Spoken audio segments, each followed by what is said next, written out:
Welcome back. We're here with another episode of Corner to Copa. It's your boy Foster, and I'm here with my guy Coach. What's going on, man? Not much, not much. We are officially at the All-Star break. Absolutely. And we are still riding high off the energy of the weekend. The Tigers just had a homestand where they went 2 of 3 against the Cleveland Guardians.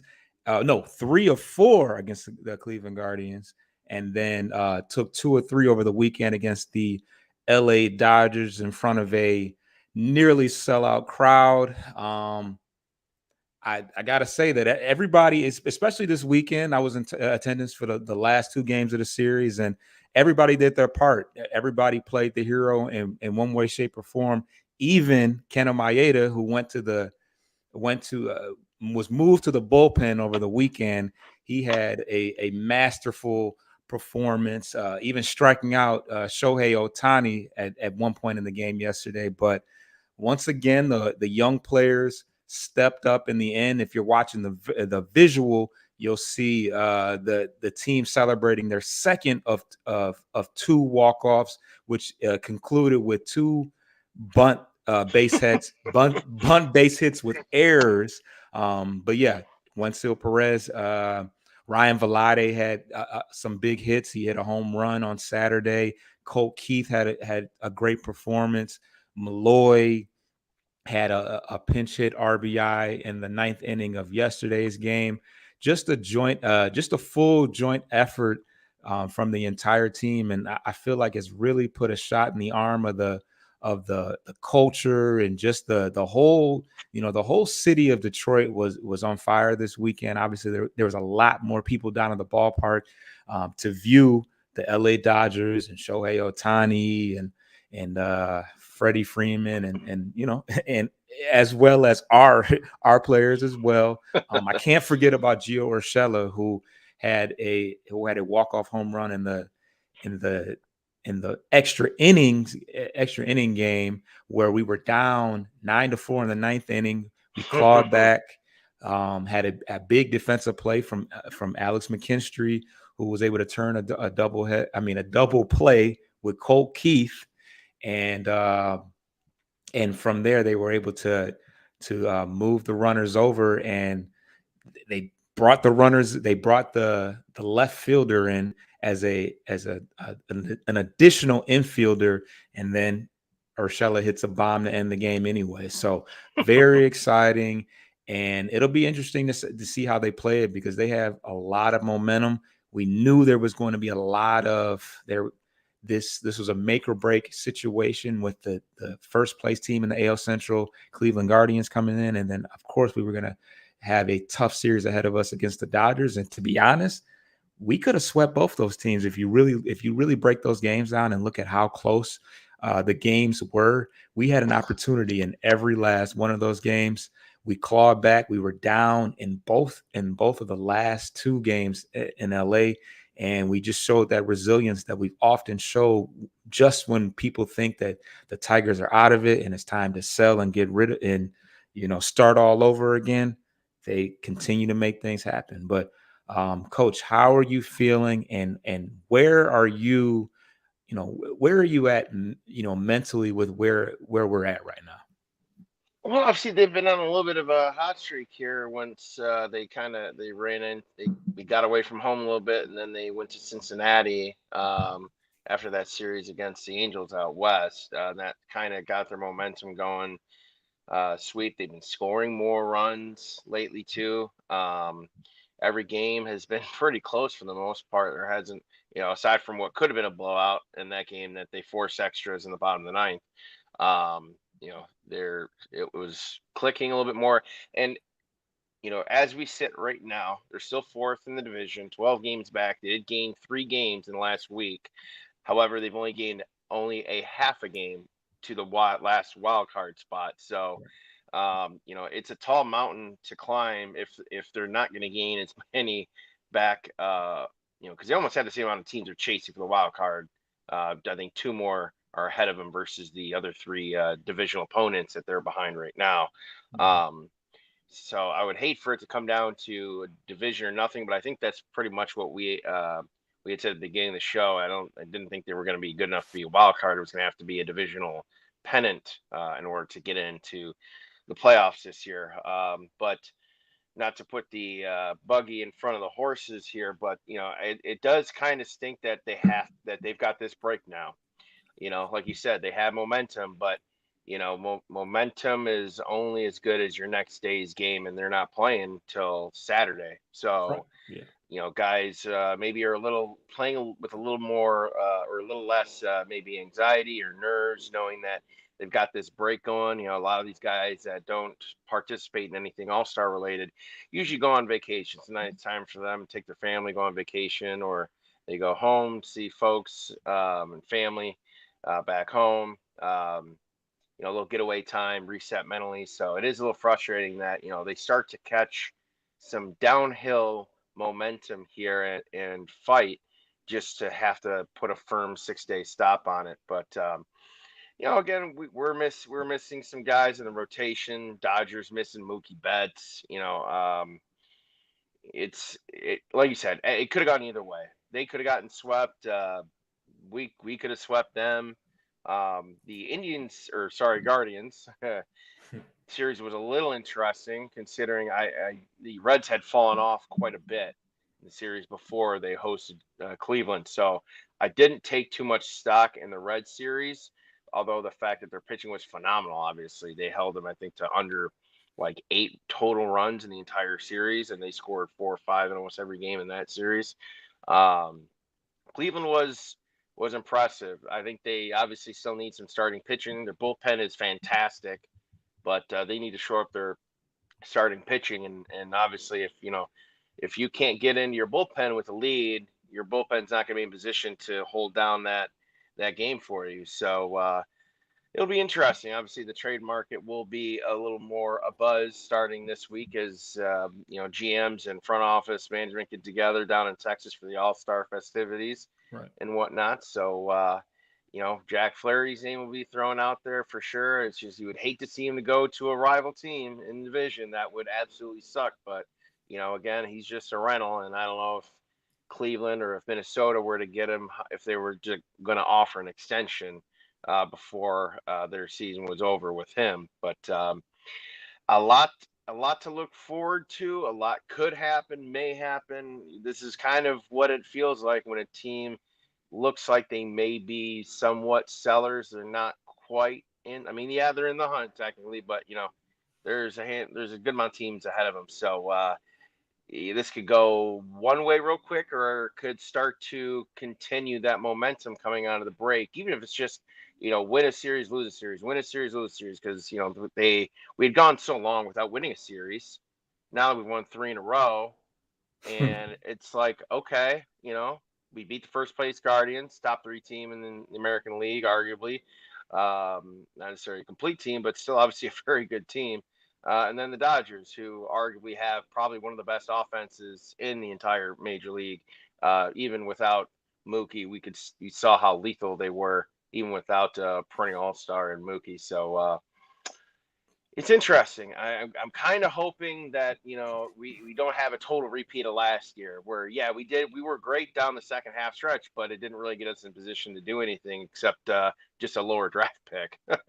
So we'll see. They're obviously got some pieces other teams will be interested in. So it's just going to be the next couple of weeks up until the trade deadline in August. It's going to be wait and see.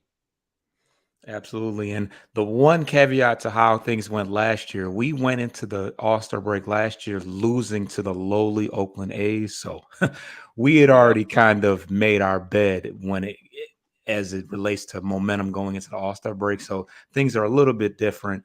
Like you said, unfortunately, we're taking a break when the momentum is at its highest. But as far as when we get back from the All-Star break, we have a 3-game series with Toronto, and then we have 3 straight series, including a 4-game series with the Cleveland Guardians, Cleveland Guardians, Minnesota Twins, and then 2 with Cleveland, and then 3 with Kansas City. So what is that? 4 series in a row after Toronto, where we're facing divisional teams. So the next stretch will certainly make or break our season for certain. So hopefully we can keep those things, we can keep that energy going. We're going to get to our first break right now, though.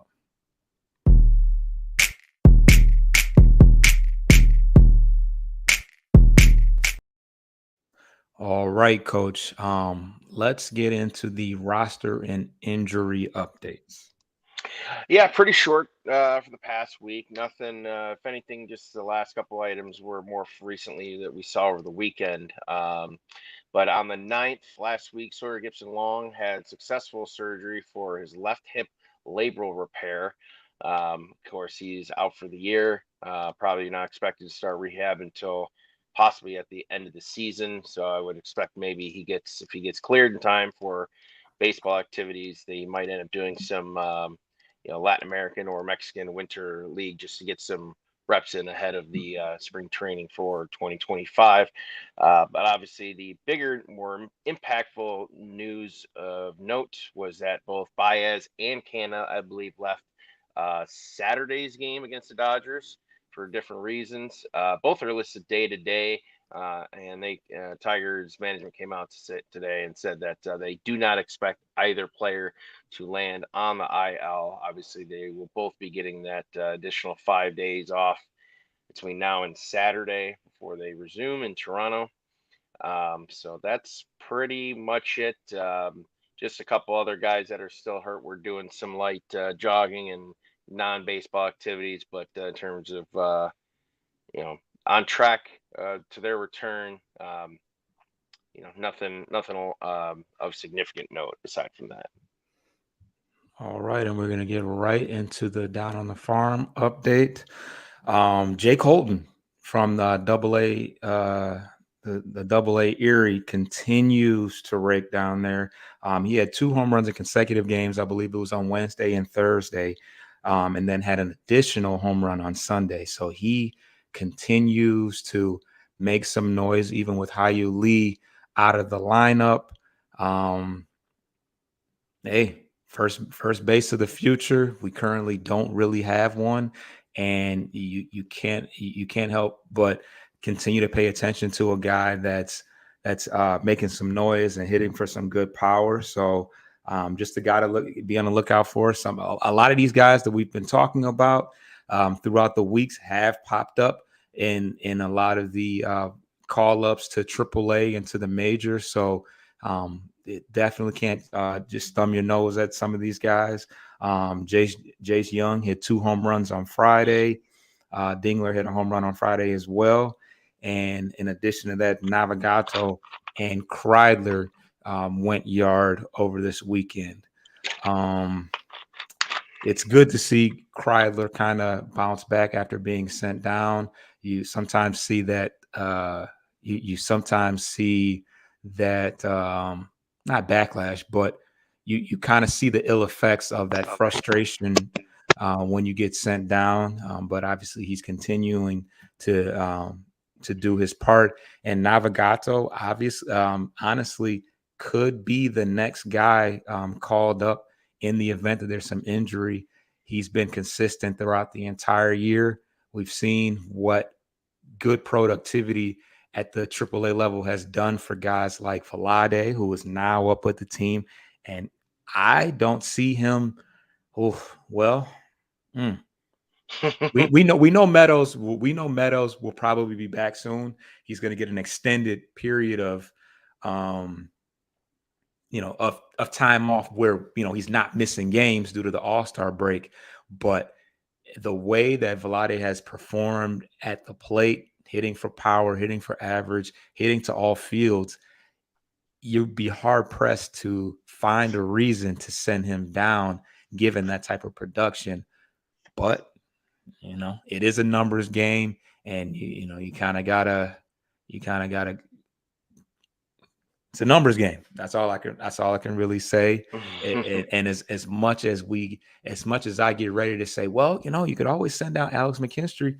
McKinstry had a leadoff triple in the 9th inning to lead to us winning the ball game. He played several positions over the weekend, including in place of Javi Baez, who was day to day with that lower back injury. You're going to continue to need that depth on the left side of the infield to or right side, depending on how they. Let's be real, they have depth issues almost everywhere right now, except for corner outfield. Yeah, corner outfield they got. Ooh. Center field's pretty good because you got Green or Vierling for Mm-hmm. being. You got a couple guys that can play first, but certainly, uh, depending on where you got his musical chairs out there. So Yeah. it makes McKinstry very um, very valuable at this point. You know, he's a left-handed bat, and he just does just enough to where it's like I can't justify after that the diving play, the turn the double play, and the leadoff triple in the ninth inning yesterday. You just can't. It just doesn't make any sense to move him in Yeah. anywhere. I mean, he's almost playing every day, depending not necessarily in the same position, but somewhere he's playing just about every day. So, um, Yeah. but yeah, I would imagine that at some point we'll get a chance to see Navagato and see what he can do because he has had a pretty good year. He's not old by any stretch of the imagination, but he's also not 21, 22. So that pretty much covers everything down on the farm. I know you had a few things as far as Mize and Shelby Miller and stuff like that. Did you want to touch base a little bit more on some of those topics? No, I believe we Pretty covered much covered. those two Okay. last week. But I'll just kind of piggyback off your talk about McKinstry and whatnot. He's also a veteran. I know he's a good locker room guy for these guys. There's a lot of young guys up, and even without Torkelson up anymore right now, the almost foreboding inevitability here that Flaherty will be dealt. Kind of leaves you limited with veteran leadership in the locker room, and I think at the end of the day, I mean, unless McKinstry just started, fielding like he's got the largest hole of Swiss cheese in his glove and bat. I really don't see a reason why they would cut him. I think he's been in the league long enough where um, I don't think they can just send him down, and I don't think he has options like that. If they DFA him, he'd probably have to go through the waiver process. And like you said, I think he's just serviceable enough to be, a flexible backup to a couple different positions here. And I think that's what ultimately is keeping him on the roster for now, at least potentially through the end of the year. I'd be shocked if anyone calls asking about his availability for trade. Um, so that would then open up the spot for Nagato down there to come up. But at some point, you just can't have a roster of guys that are almost all 27, 26 and younger. You need some of that steady voice in the locker room to help the young guys right now. Of course, Scooble's just leading on pure gasoline at this point, just setting the league on fire here. But yeah, it's just one of those things too. So I think the trade situation with them as it develops into the end of the 11th hour deadline, I think that's what also will help, not really help, but will end up being a driving factor into what the 40-man roster, 25-man roster will look like after the deadline and then the September call up. So yeah, I mean, it's like you said, just enough key moments, just doing the right things at the right time, not all the time, but just at the right time to make an impact and not be thinking if he's on the chopping block or not. But yeah, I mean, other than that, I know we got some all-star stuff and some draft stuff, so I'll kick it back over to you. All right, we're gonna get into the next break, and then we'll elaborate on some buy or sell talk.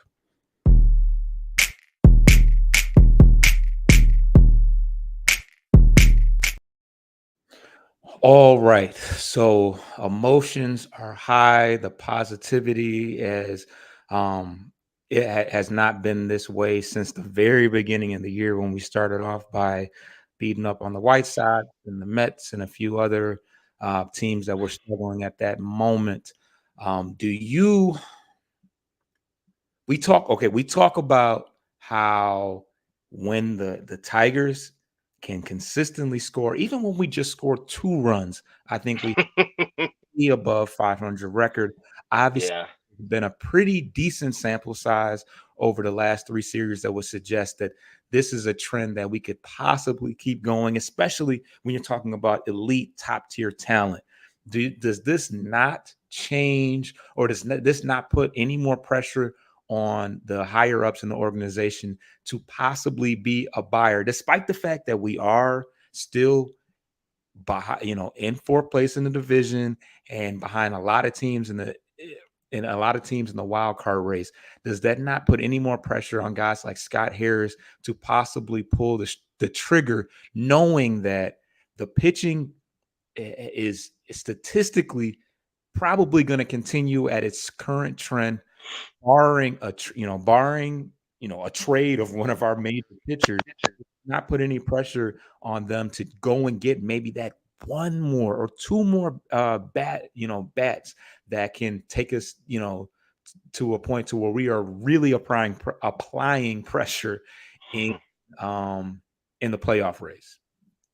That was a long question, but I don't know, because I think if you step into the shoes and mind of Scott Harris, if we're taking everything that we have heard up until this point as true, that Flaherty will be gone. I mean, I think that's honestly a huge piece.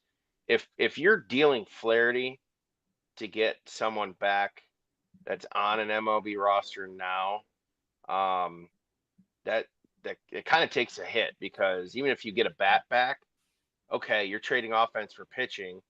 He's been a part of your kind of three-headed monster. Now you've only got two. Maeda's been demoted essentially. Kaider Montero has been iffy at best. 1 out of 4 starts. He's yeah. pitched really well. The others have been, kind of what you expect. Labor through 5 innings, give up 3 runs, maybe 4.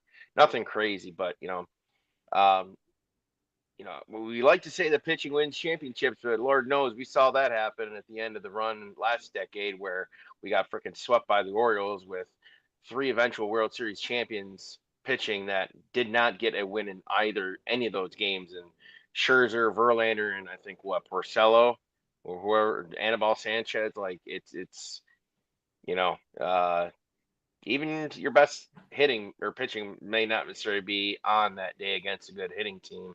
But I think that's a piece that you have to take into large consideration if you're going to be a buyer, even a small buyer, because at that point, if you're going to buy, then you don't trade Flaherty, and you like eventually for Scooble, you're going to work out an extension of some type. Otherwise, it doesn't make any sense if you're going to sell him or trade him and get two other people back in different trades. Well, now I feel like you're just kind of staying right where you're at, marginally speaking, that is. Um, so I think they need to, if they're going to sell, they need to sell the pieces that are valuable, that can give them a more impactful return on that trade. Like now we're heading into next year at the latest. Uh, as we can see by their day one draft here yesterday, they went with really young guys, high school guys. They didn't go with any college players with the first 2 picks. So they're sticking to their guns, what they've said all year. It's a slow process. It's a rebuild 0.2 or 2.0 because of the change in front office names and positions. So I think that's kind of a rolling concept right now. I know a lot of fans, especially heading into this break of the momentum. I'm sure a lot of fans would be like, "Yeah, no, just go get 1 or 2 more." But the problem is, if it's not any of the pieces we've talked about over the last probably 2 weeks or so, who is it? These guys that are tearing it up down in Double A and Triple A that we expect to maybe be up in the next year or two. Well, now you're killing your farm system for a win now with one number 1 overall pick that is not in your future right now, who at the end of the year on a 1 year, $700,000+ contract is going to be going somewhere else. Because I can't imagine that he's going to want to be like, yeah, no, I'll come back. I'll come back in another 1 year, deal. I don't think they're going to have that kind of interest. No. So, with Torkelson, that is. So, I, it's hard to sit for me to want them to be buyers when they just don't have as much in the cupboard right now. And like you said, we got a couple other guys on 1 year deals or 2 year deals that are maybe a little bit further along in their careers, like an Andy Baez, like a Gio Urshela. If neither come back, well, now we're really scrambling to change, and the roster is going to look quite different heading into next year, just with those subtractions alone, not counting on any guys that we might expect or would like to see up next year. It's kind of a long-winded answer to the long-winded question, but I honestly, if they had a few more pieces that we're developing right now, which they do, it's just this lineup is like 4 out of 4 or 5 of the 9 are really guys that they're kind of building around right now. In terms of Vierling and Green, Cole Keith has been coming along nicely since the late May, early June. Um, and it's going to be an injection of guys that are platooning, like McKinstry, like Ryan Vlade, who got called up and hit a bomb, to continue having success as a team this year. But who's to say most of those guys are going to be in the picture next year? I think, we saw Badu go down. Don't really see him being in the picture possibly next year. I think he stays down minor leagues if his contract doesn't expire at the end of the year. Yeah, it's just it's they got to replenish the farm system because they've been calling a lot of guys up over the last 18 months to 2 years that they need to replenish the farm system. So it's a give and take. Something, if you're going to be buyers, even small right now, they don't have much in the cupboard that I'm sure they're not willing to part with. That's going to make that trade viable, or at least make sense. Because the last thing you're going to do is overpay with a AA kid who's in his second year in the pros period, just for a guy that you may not resign at the end of the year. So it's a big risk in terms of that regard. But we'll see. I don't expect them to be buyers unless the price is right. I think they've mentioned if they trade Javi, it would be a bad contract for bad contract kind of deal because they don't want to take on more money right now. I'm pretty sure they're going to want to. They're also trying to save some of it in order to give some extensions. Obviously, Scooble's going to get one. Of course, we can debate so we're blue in the head whether or not he should be dealt or not. But I think as of right now, you anticipate with 2.5 more years of team control in his rookie deal that you would expect him to be given an offer of extension by the Tigers. So just a lot of moving pieces right now, as we've seen this roster all year. Yeah, I mean, I think that we've done just good enough to where it doesn't make sense to pull the trigger too soon on a guy that's got 2.5 years left, just because, I mean, we've shown that if we can just put any runs on the board, we can put ourselves in a very good position. I think the emergence of Cole Keith is major, just because we know we have him. He's the one of the building blocks to the team that we can already say is locked in and locked and loaded. He's locked in and loaded for 28 million reasons. right. So, Fully but guaranteed. I think you get a Kerry Carpenter coming back hopefully soon. I mean, it's tough to say if that's going to happen, but and then you get a guy like, I mean, and it's outside shot as of right now as far as a guarantee, but you get a Wenzel Perez or a Malloy, or even a Meadows to make the inkling that he could be a part of a part of that core, and you got a nice little you got a nice core of guys that you can build around a Cy Young pitcher for the next few years. But I agree. But the main reason why we're in the position that we're in right now is because Torque did take a step back. Meadows did start so rough at the beginning of the year, so we're kind of in limbo. It's almost kind of an emotional decision to just be like, oh no, buy all in right now, because we are so far, we are still so far behind, that it's probably too soon with not much time left before the trade deadline. So I guess all I can say is the next few weeks will be very, very key to our success for many different reasons.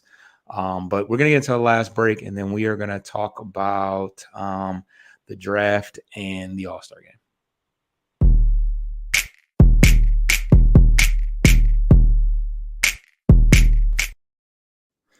All right. And on the eve of that uh, amazing series we also had a major league draft. You want to touch base on who we were able to acquire in the first few rounds?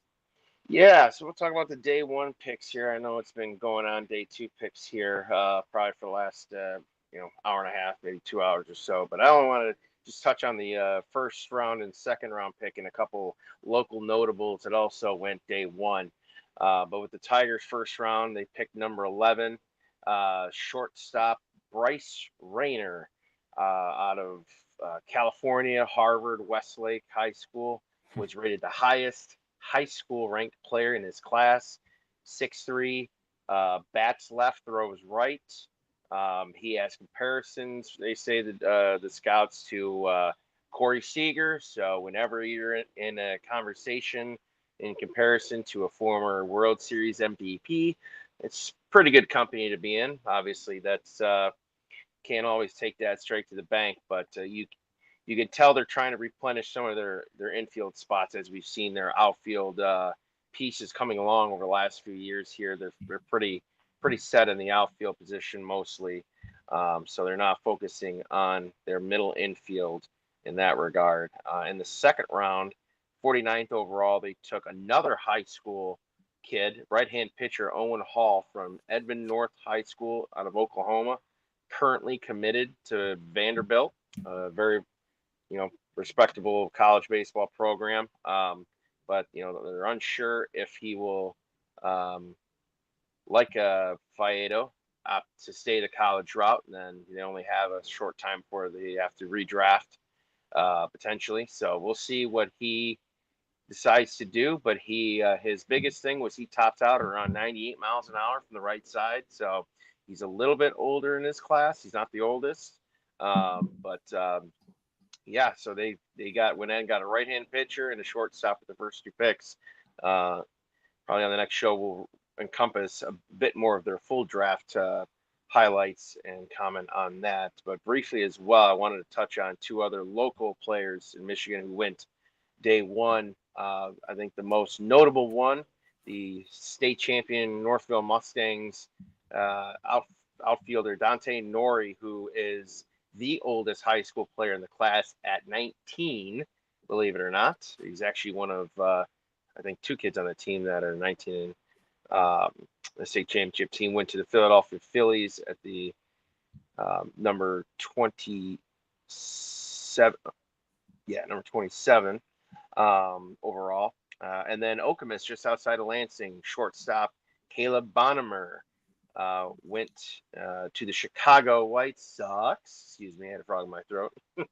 I was kind of hoping maybe the Tigers would get him. This guy can hit. He plays middle infield. He's a little bit bigger, kind of like a Colt Keith type in terms of frame and size. Good glove, but he's probably going to be playing shortstop primarily. That's kind of what the projection is. He can play second base easily. He's got the range for shortstop. So that'll be interesting to see how he develops in the White Sox organization. All right. And as you guys know, Riley Green and Tarek Scooble were selected to the All-Star team. We were hoping that Tarek Scooble would be the AL starter, but they have chosen to go a different direction. Can you remember who? Because I do not Yep. have in front of me. Who was it? Bochy's tabbed the Orioles, Corbin Burns, freshly acquired in the offseason from the Milwaukee Brewers, as the AL starter tomorrow night. Right. And I feel like, well, you had a theory on that. It was the fact that he just, threw 100 pitches on Friday. So that may have been the reasoning behind it. But we also know that the Orioles are, as far as their Yeah. their performance thus far this year, they are first in the AL Central. So I think Easy. that plays into AL East. With that could have possibly played into it. Although Paul Skeens is the starter in the NL, and That's the matchup on paper that would have just had MLB marketing drooling over. Like, oh, we've got this all day. We're gonna pump out so much quality advertising and marketing. You know, young kid versus young kid, flamethrower. It definitely would have made great tabloid pieces heading in for sure. But still going Skeens yeah, but honestly, at the end of the day, doesn't really matter. it doesn't really matter. He's the only slight difference is sometimes the starter might go 2 innings Yeah, instead of one. Everyone else is just going to pitch one. So yeah, he did pitch 100, throw 100 pitches on over the weekend. So it wouldn't necessarily be his normal, 4 days off before he pitches on his fifth day. So I think that probably played some variable effect into that decision. And obviously, with him having one TJ already, obviously, and obviously that could have came from Hinch or the front office. Harris could have said, "Look, we don't necessarily want him to start. We want to take care of him, keep a light workload on him if you can, ideally, because that's some of those stars do get some. I don't want to say preferential treatment, but they get uh, directed uh, treatment suggestion based on if they've been injured or what they in terms of teams want them to have too much exposure for injury. And I know a lot of guys when it comes to home run derby, they say it tends to mess up your swing in the second half, and guys kind of tank. But there was some hoopla around that too because it's a lot.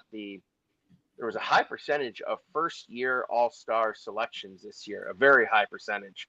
So that in turn means you had less familiar names that we've seen over the last few years or more not participating in some of these events. And the whole thing with Pete Alonso was allegedly he had said, "Look, I only want to do the home run derby if I'm going to be in the All-Star game," which I get. It's part of the whole experience, and you're taking that time out when everyone else is away, when you could be with your family. So I kind of get it, and I think the MLB kind of needed another name, a big name, superstar name, to help drive that event because we all know the futures game is usually on MLB Network. It's not on ESPN. It might be, but and other events like the celebrity softball game are always pre-recorded. It's not live, so they need some names to help drive some of their other events surrounding the actual All-Star game. But still looking forward to his effort out there and representing Detroit, both him and Riley Green. absolutely. And we'll obviously have a shortened number of games to review going into the next show. But like I said, we have Toronto coming up over the weekend, starting on Friday, I believe. So hopefully the Tigers can keep things rolling. We got a couple road stands before we come back against Minnesota. But like I said, the energy is here. The emotions are riding high. The team is feeling good about themselves after handling some business against some top-notch opponents. And this is going to be a major factor in how the rest of the year is going to go. So we will be here to bring you all of the news and information as it's happening. Please subscribe to Bleachers to Speakers on YouTube for all visual content. You'll be able to see the show first live on YouTube before it goes to the audio platforms. And that is Corner to Copa.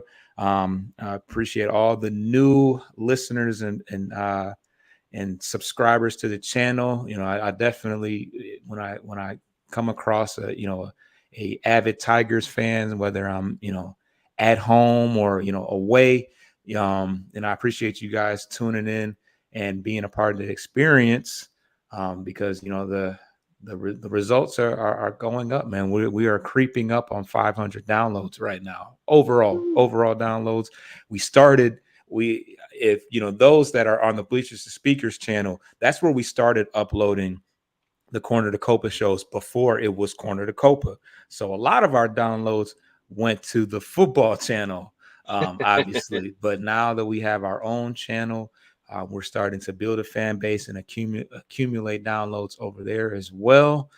So yeah, continue to check in, especially with the team doing well, and just I feel like we've really made some waves in the national media.